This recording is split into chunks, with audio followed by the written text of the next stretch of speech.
That morning brought weary soldiers stumbling from torn hedgerows.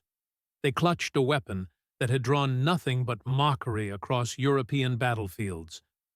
German defenders sneered at what they called the Schusshammer, the shot hammer, a clumsy relic that seemed laughably outdated for modern warfare's swift precision. Soon they would learn a different name, der Schocker, the shocker.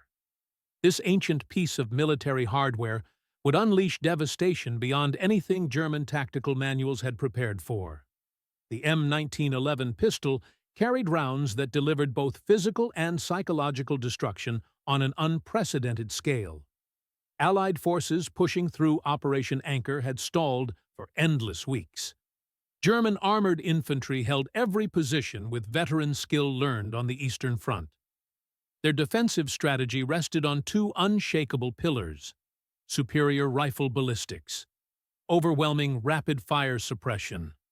The German Kar 98K rifle spat lighter projectiles at tremendous velocity. These rounds transferred crushing energy across vast distances. Their submachine guns, like the MP-40, sprayed bullets designed for volume rather than individual stopping power. German high command believed one simple truth: speed and volume of fire would always defeat raw mass and momentum. This philosophy shaped even their sidearm choices. German officers favored sleek weapons like the P-38 and Luger P-08. Both fired the 9mm Parabellum cartridge. This ammunition offered minimal recoil, high magazine capacity, exceptional accuracy at range. The theory taught at German infantry schools was calculated brutality. A wounded enemy drained more resources than a dead one. Wounded soldiers required evacuation, medical attention, multiple personnel to carry them away from battle. Their pistols were engineered to wound and harass rather than kill outright. They openly ridiculed America's commitment to the heavy .45 caliber round. They saw it as primitive thinking, frontier mentality, refusing to embrace modern warfare. The 10th Regiment faced their greatest challenge at the ancient mill of Montgiscard. German forces under Oberst-Lieutenant Reinhold Foch had transformed the area into a fortress. Reinforced concrete bunkers dotted the landscape. Interlocking fields of fire created killing zones. Every approach was covered by multiple weapons positions. Foch's troops felt invincible behind their earthworks and concrete. They possessed absolute faith in their defensive firepower doctrine. German infantry knew their high-capacity pistols would unleash paralyzing walls of fire. Their fast-cycling machine pistols could saturate any approach. American soldiers might get close, but never close enough.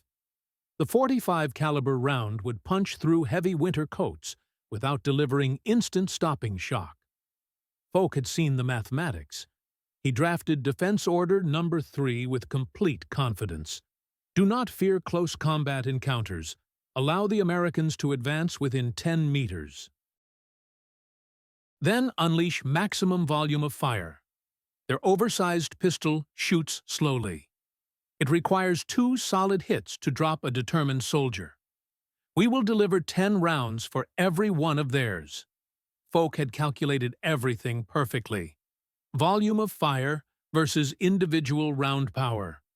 Rate of fire versus magazine capacity. His mathematics covered every scenario except one.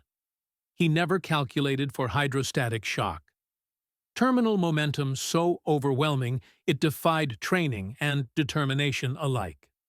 The weapon now aimed at his positions had been born from desperate necessity decades earlier. The Philippine-American War had taught brutal lessons about stopping power. On Samar Island, American troops faced drug-fueled resistance that absorbed multiple hits from standard .38 caliber revolvers. Determined fighters continued attacking, despite wounds that should have dropped them instantly. Colonel Arthur G. Blackwood led the committee that reached a revolutionary conclusion. Stopping power trumped target practice accuracy every time. Their solution was the .45 Colt automatic pistol. John M. Browning had perfected the design through years of testing and refinement. The technical designation was straightforward. Pistol, caliber .45, automatic, M1911. Every component was engineered for absolute instantaneous incapacitation. The revolutionary element was the ammunition itself. The .45 ACP cartridge carried a massive projectile, typically weighing 230 grains. Moving at a relatively slow 800 feet per second. This contrasted sharply with the German 9mm round, which flew faster but weighed far less. The physics were documented in extensive pre-war Ordnance Department testing. Two critical principles made the .45 devastatingly effective. Principles German tacticians completely failed to understand. First was terminal cross-sectional area. The .45 slug measured nearly 50% wider than the 9mm equivalent. When it struck human tissue, it crushed a far larger volume, created wider, more devastating permanent wound channels. Tissue damage extended well beyond the actual bullet path. Second was momentum and energy transfer physics. The German 9mm possessed higher kinetic energy due to velocity, but the .45 carried significantly higher momentum due to mass. The large, slow projectile dumped almost all its energy inside the target. Nothing was wasted on overpenetration. Fort Riley proving ground observers documented the .45 slug's devastating effect. It delivered massive hydrostatic shock waves throughout the central nervous system, often caused instant physical collapse, even when vital organs remained untouched. This shock was psychologically overwhelming. The projectile didn't need speed to be effective. It needed mass and blunt force impact. Initial testing demonstrated the .45 could instantly stop charging targets, man or beast, with a single well-placed torso hit. The 9mm could never achieve this reliability. The M1911's recoil-operated mechanism and 7-round capacity represented calculated compromises. Magazine depth was sacrificed for terminal effectiveness. This was a tool built for specific desperate moments, when a soldier had emptied his rifle, when he faced an enemy at arm's length, when stopping the threat required absolute certainty, not war-fighting doctrine, but survival mathematics. The German calculation of 2 hits to stop a determined man was about to meet American reality. 1 shot, absolute cessation of all threat. June 16, 1944, 02:30 hours. The breach at Montesquieu began. The moment arrived during the pre-dawn assault. American forces blasted narrow entry points with satchel charges. German defensive fire immediately swallowed the attacking troops. The battle devolved into desperate hand-to-hand combat. Narrow trenches became killing corridors. Concrete bunkers turned into death traps. Corporal Elias Vance found himself trapped in a concrete corridor. 2 German stormtroopers charged toward his position. Their MP-40s had run dry. They relied on the speed of their P-38 pistols. Traditional assault tactics demanded Vance evade incoming fire, then deliver a rifle burst. His rifle was too long for the cramped space. Instead, Vance drew his M1911. Lieutenant David Stern's after-action report documented the engagement. It lasted approximately 4 seconds total. Vance fired 3 shots with mechanical precision. The first German soldier took a round square in the chest. He didn't stagger or cry out in pain. He simply stopped moving entirely. His forward momentum carried him into a lifeless heap on the concrete floor. The second soldier was hit in the side. The impact threw him sideways into the bunker wall. He dropped his pistol instantly without conscious thought. The sudden absolute cessation of threat was immediate and total. Japanese soldiers on Iwo Jima were incinerated by flamethrowers. Germans at Montgiscard were simply switched off like machines.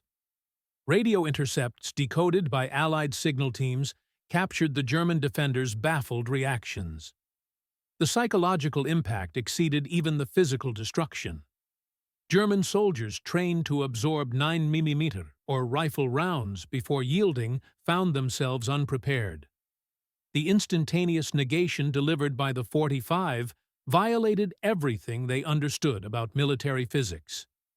Combat was supposed to involve struggle, exchange of fire, gradual degradation of fighting capability, not instant termination.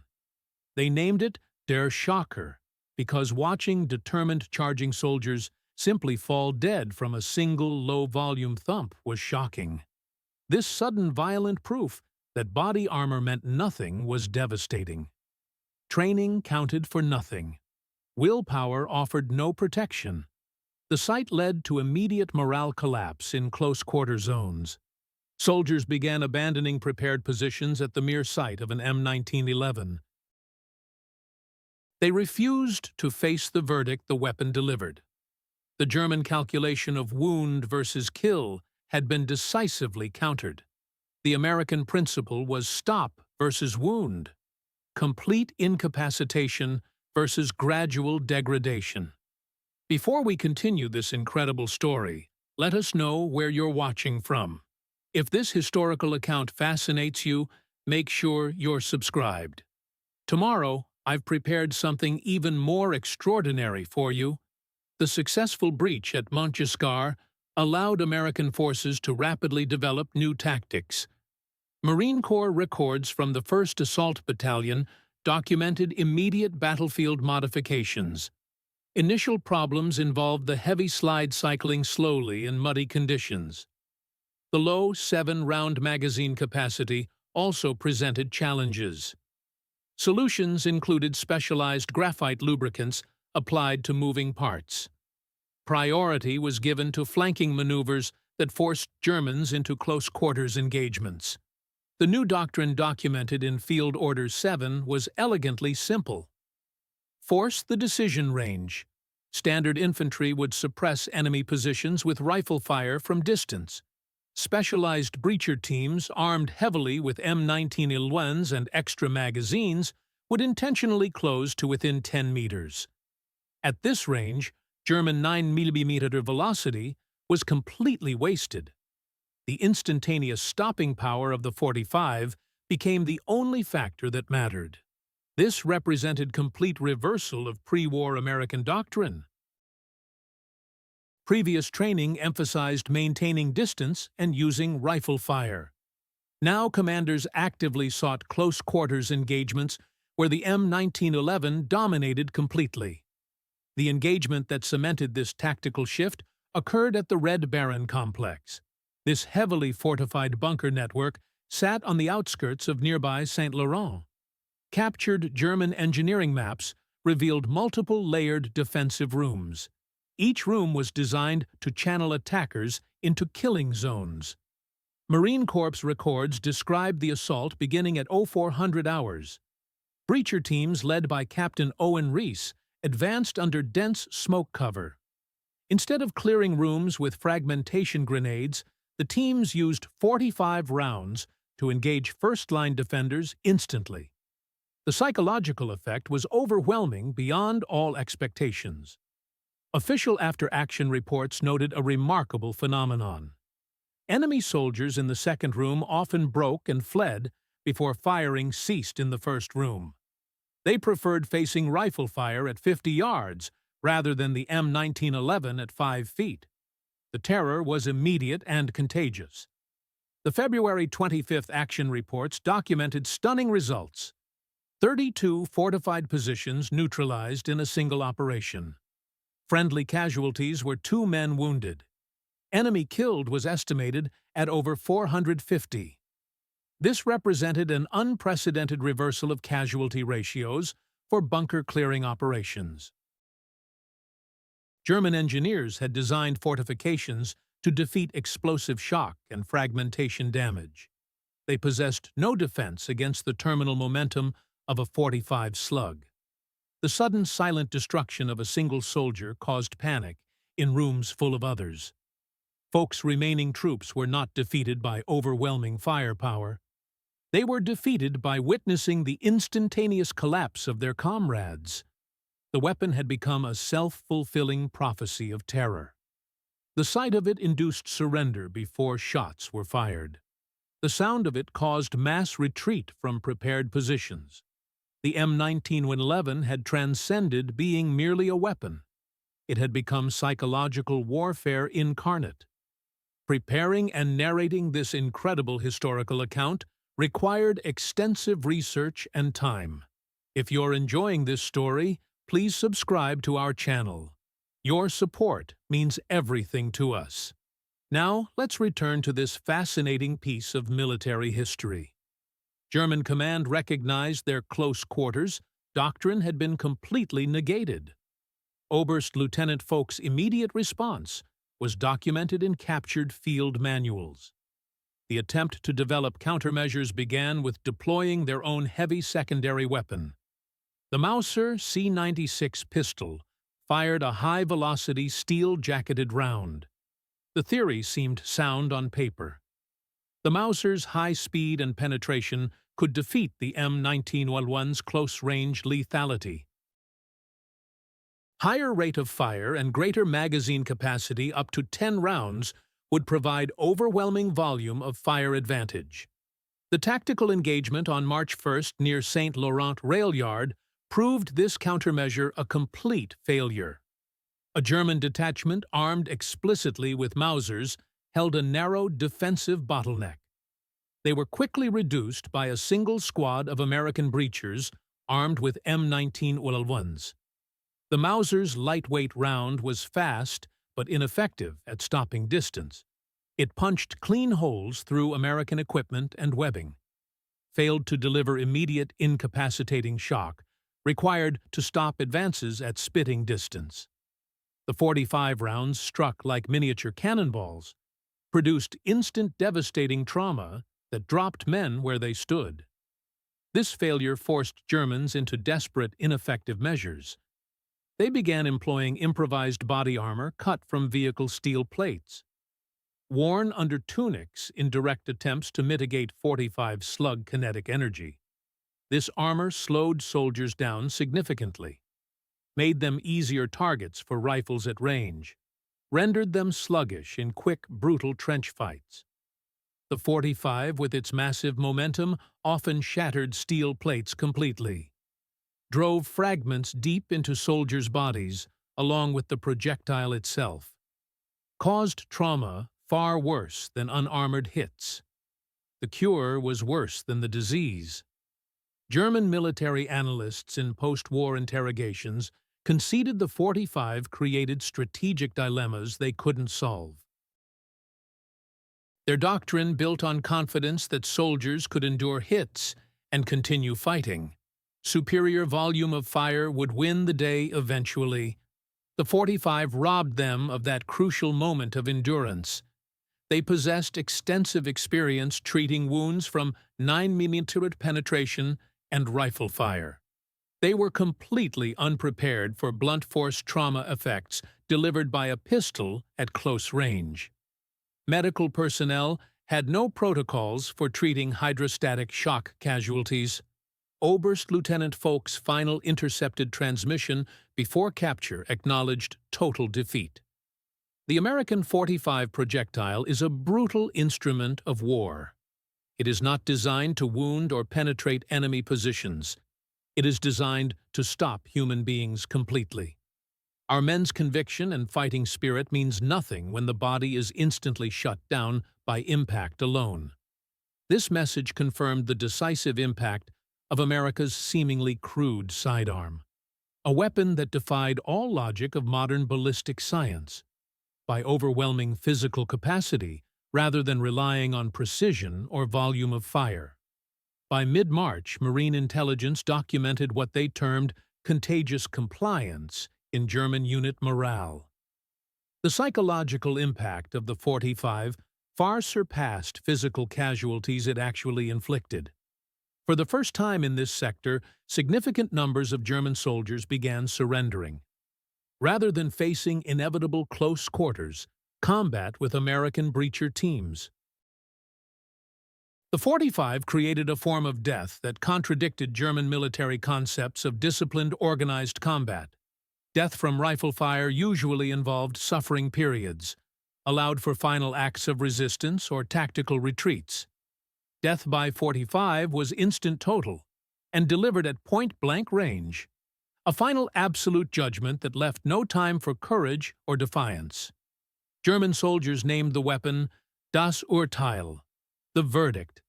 Marine intelligence reports noted prisoners frequently expressed specific fear of the M1911. The 312 prisoners taken during final reduction of St. Laurent sector represented the highest German surrender numbers in any single operation up to that point in the Normandy campaign. Post-interrogation records revealed many surrendered explicitly to avoid point-blank cessation delivered by American sidearms. Captured German documents indicated entire units were abandoning prepared positions. At the sound of the distinct dull thump of 45 rounds being fired in close quarters. This sound was entirely different from sharp rifle cracks or whip-like 9mm reports. It represented fundamental breakdown of combat conditioning sustained by decades of Prussian military tradition. The most damning evidence came from medical documentation of German survivors who took .45 rounds. Records from hospital ship USS Valiant reported that 45 hits even to non-vital areas like limbs often resulted in complex trauma. Shattered bone and severe tissue damage far more debilitating than clean surgical wounds typical of high-velocity 9mm rounds. Soldiers who survived these wounds often suffered severe psychological shock. Allied medics termed this impact concussion, a form of combat stress derived from overwhelming blunt force trauma to the nervous system, something entirely outside previous medical experience with combat injuries. American field commanders quickly realized the M1911 had become a crucial psychological warfare tool. Simply displaying the weapon or firing a single shot to announce close quarters proximity often induced surrender in remaining German defenders. The fear of Das Urteil had turned meticulously constructed fortifications into death traps they desperately wanted to flee. The successful application of the M1911 represented victory of American industrial capacity and logistical support systems. The sheer volume of 45 ACP ammunition required for these close quarters operations far exceeded initial planning estimates. The logistics chain built by Ordnance Corps and Transportation Command had to adapt immediately to unprecedented demand. Manufacturing processes for heavy 45 slugs differed entirely from high-volume production of 9mm or rifle rounds. The 45 required high-quality dense lead cores and precise brass casings to ensure massive momentum transfer upon impact with enemy personnel. Quality control standards were far more stringent than standard ammunition production. Remington Peters Ammunition Plant in Delaware became the primary source, rapidly increasing production from 100,000 rounds per month to over 2 million rounds monthly by April.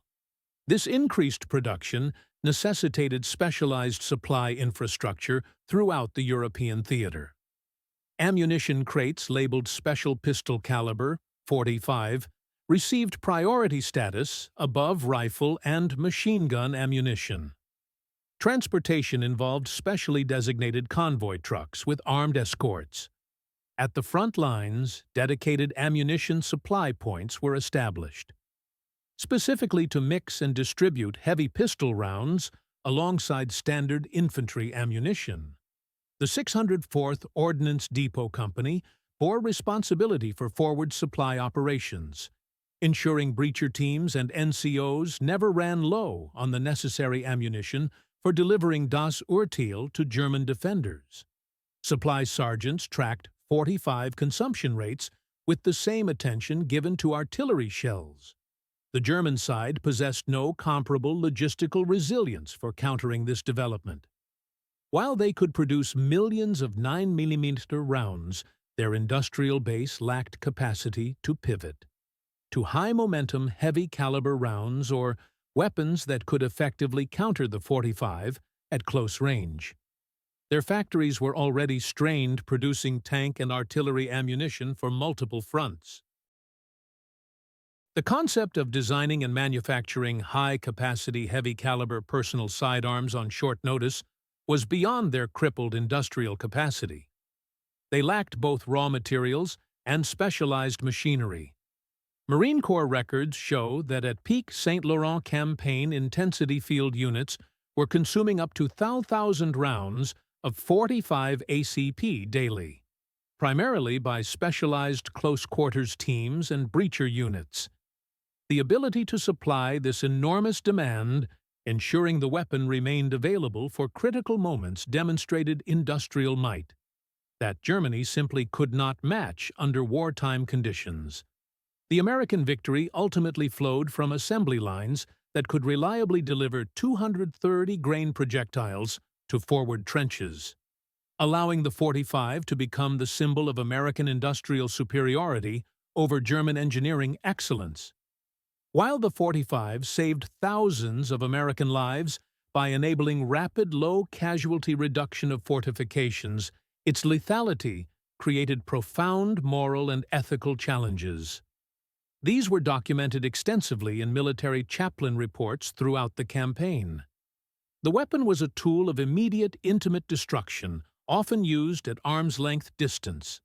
Unlike artillery or rifle fire delivered at range, the M1911 required users to be direct close-up witnesses to the instantaneous devastating effects of .45 rounds on human targets. Military chaplains reported increased counseling requests from breacher teams compared to other infantry units. The M1911 was effective because it violated natural human expectations of resilience. It delivered fatal final verdicts without struggle or warning to enemy soldiers. Veterans Administration studies conducted post-war found psychological burden of operating M1911s in close quarters led to higher rates of combat stress symptoms, related to intimate knowledge of finality and instant death delivery. Japanese flamethrower crews witnessed incineration at distance. .45 crews witnessed absolute physical cessation at arm's length. This duality defined its legacy completely. Salvation for overall force effectiveness. Horror for individual operators who pulled triggers. As one veteran interviewed by chaplains stated, the weapon was necessary, absolutely necessary, for mission success.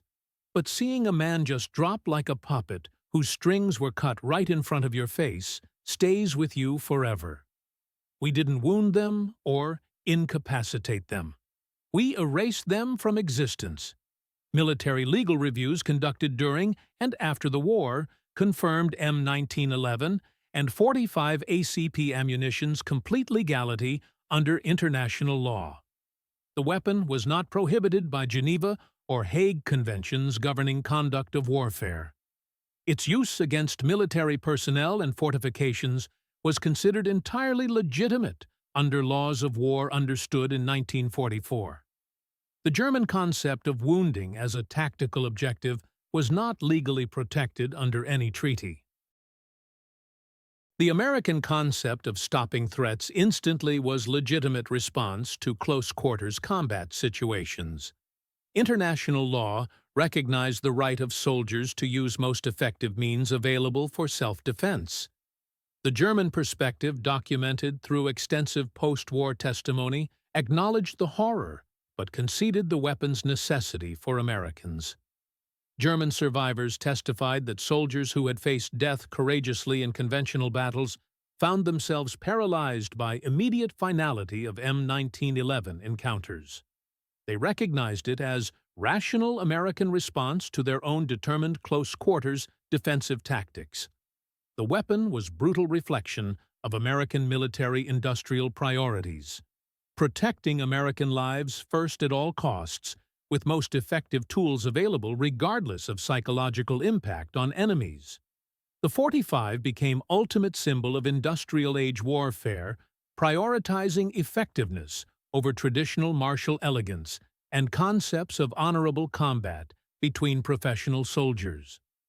Lessons learned from 45 performance during Montjascar campaign immediately influenced military development for decades afterward. Official military histories trace direct lineage from M1911's success to modern understanding of terminal ballistics. Specifically, the need for energy transfer over pure penetration in close-quarters combat scenarios. The fundamental principle of using high momentum to deliver instantaneous incapacitation remains relevant to modern doctrine. For breaching and clearing operations in urban environments, the success of 45 ammunition directly informed design philosophy for future American sidearms, and even specialized rifle ammunition demonstrating velocity alone was not the measure of combat effectiveness. Contemporary military doctrine for military operations on urbanized terrain still references Montjascar experience extensively. The U.S. Army's official history states the reliable terminal effect of the M1911 fundamentally changed our approach to short-range engagements permanently. It proved a weapon could overcome determined soldiers' will simply by overwhelming physical capacity to remain standing. The weapon's reputation grew so strong it influenced planning for later European campaigns. General Walter A. Patton, commanding 5th Infantry Division, noted in after-action reports, the M1911 pistol wielded by our NCOs and officers was worth a company of men. In neutralizing stubborn enemy defensive positions, it saved countless lives by eliminating necessity for prolonged casualty, heavy room-to-room fighting. Ultimate testament to 45 legacy was its extraordinary longevity in American military service, despite multiple attempts to replace it with modern high-capacity pistols in post-war era. Attempts driven by desire for logistical commonality with NATO partners. The M1911 continued serving various American units for nearly 3/4 of a century. Special Operations Forces often retained and customized the platform extensively, recognizing that for absolute stopping power, the heavy 45 rounds simply had no equal. Among personal weapons available to American forces worldwide, German defenders' initial laughter at the shot hammer was replaced by grudging respect transcending war's end. They discovered that, while their engineering was sound and fighting spirit unbroken, the American industrial machine could design simple, overwhelming solutions to complex, coordinated defenses. The 45 was the tool that proved industrial might, multiplied by practical ballistics, could negate human courage. In the most desperate of close-quarters fights, the transformation of German morale was complete and total. The 45 had not simply defeated a military unit or captured territory, it had defeated an entire concept of modern warfare. The final days of Montjascar sector ending March 15th were characterized by complete German collapse. Final assessment, derived from captured documents and post-war interrogations, confirmed overwhelming effectiveness of the American pistol. The most powerful testimony came from few German officers who survived close-quarters engagements with 45 equipped breacher teams. Hauptmann Anton Kessler, captured during clearing of the final bunker, provided chilling testimony to Allied interrogators afterward. We were told the American 45 was a relic of frontier warfare. We were trained to expect incoming fire that wounded soldiers gradually. But when the American soldier stood at 3 meters distance and fired his pistol, it was not a wound that followed. It was not gradual incapacitation we could fight through with determination and training. The complete shutdown was absolute and immediate. Human flesh absorbed every ounce of devastating force. The body simply stopped working entirely. This was engineering designed for absolute finality. War became secondary to complete termination. No defense existed against such overwhelming power. Kessler's detailed testimony revealed the crushing psychological impact. Fighting men feared not death itself. They feared instant powerlessness that contradicted every warrior instinct they possessed. Watching determined comrades collapse mid-charge destroyed fundamental beliefs. A single slow-moving projectile negated years of training. Willpower meant nothing against brutal physics. The sight shattered morale more than artillery ever could. Post-war reunions documented remarkable reconciliation between former enemies. The annual gatherings in St. Hilaire brought together American and German veterans. These emotional meetings revealed unexpected common ground. Shared battlefield trauma created lasting bonds between survivors. German veterans consistently acknowledged their deepest trench fears. The weapon they dreaded most was always mentioned. American pragmatism in deployment earned grudging respect from former opponents. Understanding replaced hatred through shared recognition of survival. Extensive National Archives documentation proves the weapon's battlefield dominance. Unit war diaries contain detailed performance reports. Ballistic studies fill entire filing cabinets. Marine Corps History Division maintains comprehensive official records. The evidence overwhelmingly confirms tactical revolution in close combat. This specific weapon fundamentally altered infantry engagement doctrine. Technological solutions negated decades of defensive theory. High-momentum projectiles cleared positions with mechanical efficiency. Traditional small arms thinking collapsed under devastating reality. Modern warfare demanded new approaches to personal combat. German soldiers made rational survival decisions when facing overwhelming firepower. The 8-week Montgiscard sector battle concluded on March 15th. Approximately 3,000 German defenders served under Oberstleutnant Foch's command. Roughly 800 perished during intensive fighting. Surrenders reached unprecedented levels for heavily fortified German positions. American forces suffered 340, killed with 890 wounded. Official casualty reports document these specific numbers. Without revolutionary close-quarters capability, losses would have doubled conservatively. The technological advantage saved thousands of American lives. Complete transformation occurred in military thinking about ballistics. Faith in high-velocity German ammunition systems crumbled entirely. Recognition emerged that American industrial pragmatism produced superior results. Slow, heavy projectiles negated sophisticated positional advantages completely. Victory belonged to practical engineering solutions. The weapon demonstrated fundamental truths about modern industrial warfare. Manufacturing capacity multiplied by ballistic effectiveness determined outcomes. Traditional courage became irrelevant against overwhelming technological disparity. Human determination could not overcome engineered superiority in close combat. Military historians recognize this tactical innovation as decisively important.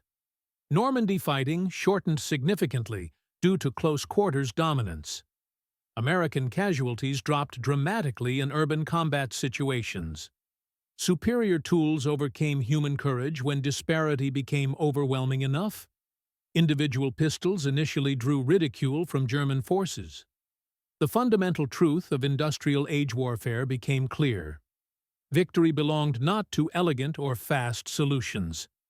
Effectiveness in desperate moments determined ultimate survival. American soldiers lived while enemies died at point-blank range. This was not sophisticated long-range weaponry. rate of fire meant nothing compared to absolute conviction. If confrontation occurred within 5 feet, Americans survived consistently.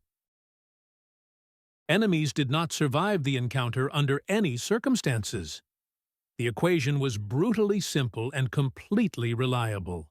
Today, fields and villages around Montgiscard serve as permanent monuments. Victory in modern warfare carried enormous human costs.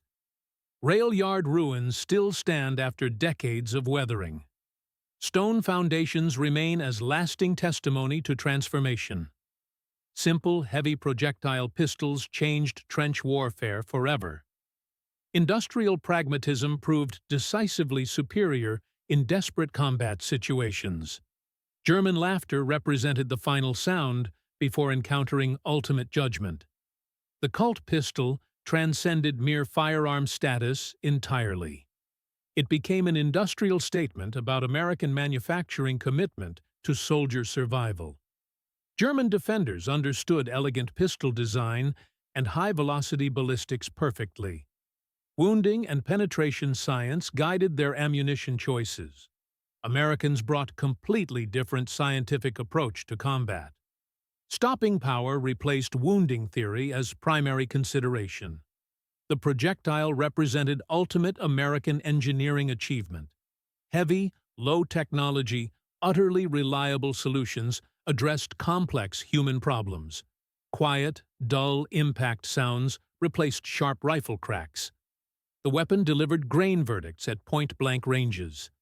Technological superiority overcame courage, spirit, and months of preparation consistently. 7-shot sidearms proved capable of decisive battlefield influence. Laughter died permanently when lessons became clear. The sound echoed through trenches as German certainty dissolved. Chaos replaced confidence in defensive positions. Terminal verdicts arrived with mechanical precision and reliability. Western front dynamics shifted permanently toward American technological advantages. Strategic analysis began immediately after Montgiscard sector victory. United States Strategic Bombing Survey conducted extensive post-war studies. Ordnance Department findings solidified the weapon's reputation beyond reliability. Strategic force multiplication became clearly documented through careful analysis. Aberdeen Proving Ground testing validated every field report completely. Post-war ballistics testing revealed crucial technical advantages. Heavy mass projectiles lost minimal energy, penetrating light cover. Wood, plaster, and field clothing barriers proved ineffective. Faster, lighter rounds lost momentum upon impact with obstacles. Superior energy retention validated German soldiers' documented terror responses. Technical reality supported scientific underpinning of battlefield psychological effects. Projectiles remained reliable, predictable, and completely inescapable in enclosed spaces. No practical defense existed against overwhelming kinetic energy delivery. Confined quarters amplified the weapon's devastating effectiveness exponentially. Japanese military assessments echoed German findings during post-war interrogations. Pacific Theater documentation confirmed similar fear responses. Layered, compartmentalized defenses offered no practical countermeasures. Bunker and urban ruin fighting became completely one-sided. Overwhelming, instantaneous shock eliminated resistance immediately. Japanese military leaders testified about surrender consideration influences. Facing uncompromising firepower in confined spaces affected strategic decisions. Aerial bombing combined with personal weapon superiority created hopeless situations. American industrial capacity produced superb ships, aircraft, and personal infantry equipment. Joint Chiefs of Staff documents requested platform retention and modernization. Montgiscard results influenced decades of military planning decisions. Simple sidearms could completely demoralize sophisticated enemy defenses. high-speed ballistics theory gave way to brutal efficiency doctrine. Infantry engagement principles underwent fundamental revision. Human factors engineering studies emerged from battlefield success stories. Immediate, violent threat cessation reduced American casualties in sustained firefights. Close-quarters melees became less dangerous for clearing teams. Lower casualty rates compared to historical averages for fortified position assaults. Deliberate prioritization of target failure over shooter convenience saved lives. Slightly larger, heavier pistols justified their weight through battlefield results. American small arms design philosophy embraced power over convenience. Momentum became sovereign in close combat situations. The tool forced strategists to confront brutal truths about physics versus courage. Veterans Administration studies continued documenting unique combat stress experiences. Breacher teams experienced qualitatively different trauma from artillery or bomber crews. Hyper-intimate violence created distinct psychological burdens. Direct, visceral experience of delivering catastrophic blows at point-blank range. Close-range finality created unique moral residue requiring specialized counseling. Military chaplains observed different forms of spiritual struggle. Men knew weapons saved their lives consistently. Sheer power of verdicts weighed heavily on individual consciences. Saving lives, through taking lives, created complex emotional conflicts. Survival guilt mixed with gratitude in unpredictable ways. German survivors carried lifelong psychological scars from encounters. Memory of shock manifested in permanent fear responses. Historical societies collected detailed testimonies about sound-based trauma. Distinct, heavy, low-frequency impacts meant instant death without fighting chances. Klaus Richter's testimony captured widespread veteran experiences perfectly. Rifle cracks represented combat sounds that could be endured. Heavy impacts represented grave-opening sounds that created lasting terror. Silence followed immediately, creating maximum psychological impact. This fear became psychological markers of military ideology defeat. American technological pragmatism had overcome German military tradition completely. Physical battlefield scars proved impossible to ignore or repair. Trenches and bunkers around Montgiscard bore permanent damage. Clean rifle exit wounds contrasted sharply with massive structural destruction. Projectiles' immense kinetic energy created irreparable concrete damage. Internal structures showed wide, devastating impact patterns. Silent scars served as permanent physical testimony to overwhelming force. Sophisticated defenses had been breached by superior technology. Annual St. Hilarious reunions explored moral duality of weapon effectiveness. German veterans displayed small, battered pistols beside powerful American weapons. Weapons symbolized entirely different warfare approaches and philosophies. German pursuit of precision and volume contrasted with American stopping power. Shared reconciliation spaces allowed veterans to find common understanding. Recognition of necessity and horror created complex emotional responses. Weapons proved equally effective at saving and ending lives. Paradox of brutal power leading to fewer overall casualties emerged. The lesson provided fundamental, unavoidable truths about industrial age conflict. German forces prepared for wars of skill and endurance.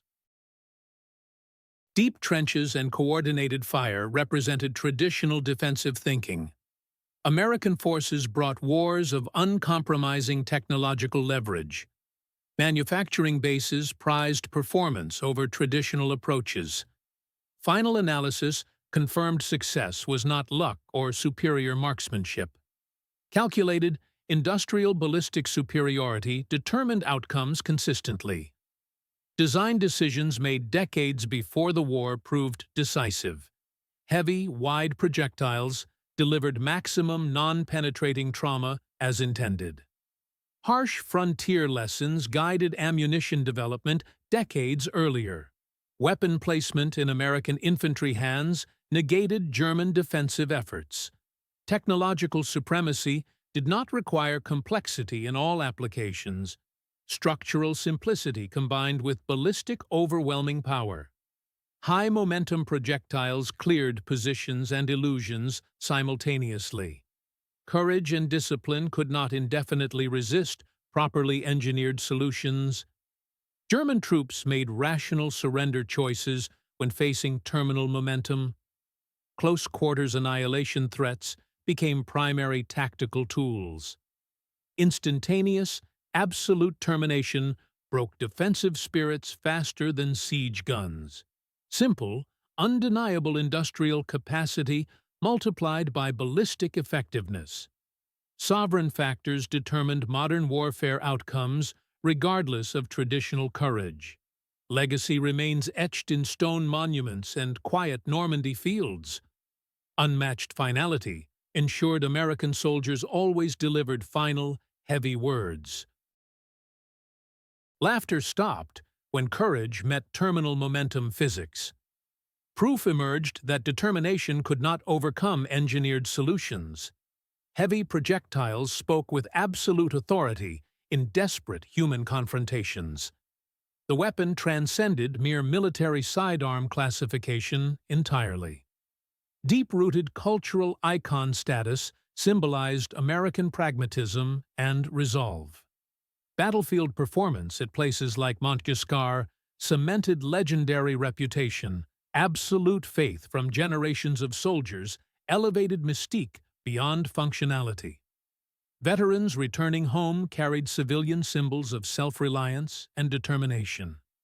Engineering brilliance of John M. Browning's design proved completely timeless.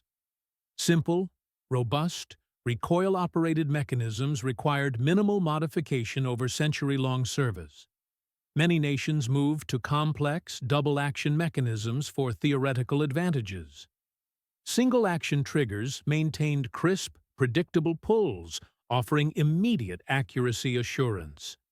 Predictability proved crucial in close-quarters chaos and confusion. Soldiers knew that visible targets would receive lethal verdicts reliably. German P-38 and Luger pistols became elegant historical artifacts. The platform remained living, evolving technology throughout decades. Post-war periods saw explosions of customized variants illustrating design strength. Competitive shooters, police departments, and specialized military units continued improvements. Fundamental frame and slide geometry handled heavy recoil perfectly. Massive momentum of projectiles required specific structural engineering solutions. Original design proved simply unsurpassed for intended stopping purposes. Enduring relevance highlighted core industrial thesis about perfect technological responses. Specific, immutable problems required optimized solutions rather than theoretical elegance. Low production tolerances compared to modern pistols proved irrelevant. Power derived from projectile mass rather than mechanism speed. Engineering represented testimony to simplicity and brute force effectiveness. German General Staff's initial laughter was rooted in failed theoretical elegance. American design, deemed clumsy, was highly optimized for delivering terminal momentum. Cinema and literature, following conflict, used weapons as shorthand. Serious, no-nonsense fighters carried specific pistols representing frontline determination. Not covert operations weapons, but tools of determined leadership. Cultural longevity ensured Montgiscard lessons were never forgotten. Final, desperate battle moments required overwhelming stopping power above all considerations. Design continues defining its category through persistent superiority. Lessons about momentum sovereignty in close combat remain timeless. American military retained institutional memory, about practical engineering solutions. Theoretical modeling gave way to field-proven effectiveness in procurement decisions. Lives on the line demanded absolutely uncompromising effectiveness. Contemporary focus on high-velocity rounds often prioritizes magazine capacity. Low recoil concerns were decisively overruled by threat termination needs. Modern ballistic studies continue validating inherent advantages consistently. Heavy, wide projectiles create wound profiles, maximizing energy transfer. Hydrostatic shock leads to faster incapacitation than high-velocity service rounds. Crucial distinction cost German troops dearly in close combat. They possessed plenty of bullets, while Americans had bullets that mattered. Legacy directly informs modern overmatch doctrine principles. One side must possess capability completely negating enemy efforts.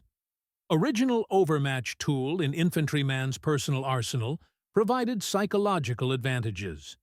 Knowing pistols could deliver instant, absolute cessation provided unquantifiable assurance. Training alone could not match weapon-based confidence in desperate moments. Powerful symbol against analysis, paralysis in military procurement decisions. Adoption based on practical, blunt, irrefutable field evidence. Failure against determined resistance guided decisions rather than theoretical modeling. Practical necessity weapons proved their worth through battlefield results. Montesquieu experience provided ultimate revalidation of pragmatic decision-making. Simplicity and decisiveness became templates for life-or-death procurement situations. Solutions must be absolutely, uncompromisingly effective when lives depend on performance. Template established enduring principles for military equipment development. Today's military transitioned standard-issue pistols to different platforms.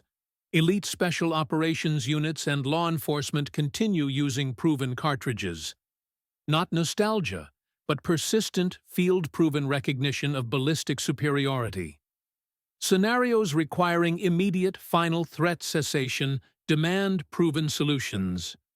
German troop laughter serves as timeless warning against underestimating purpose-built tools. Elegance and speed mean nothing compared to absolute effectiveness. Tools designed purely for savage, absolute purposes win close fights. Enduring presence ensures final verdicts remain gold standard. Up next, you've got two more standout stories right on your screen. If this one hit the mark, you won't want to pass these up. Just click and check them out. Don't forget to subscribe and turn on the notification bell so you don't miss any upload from us.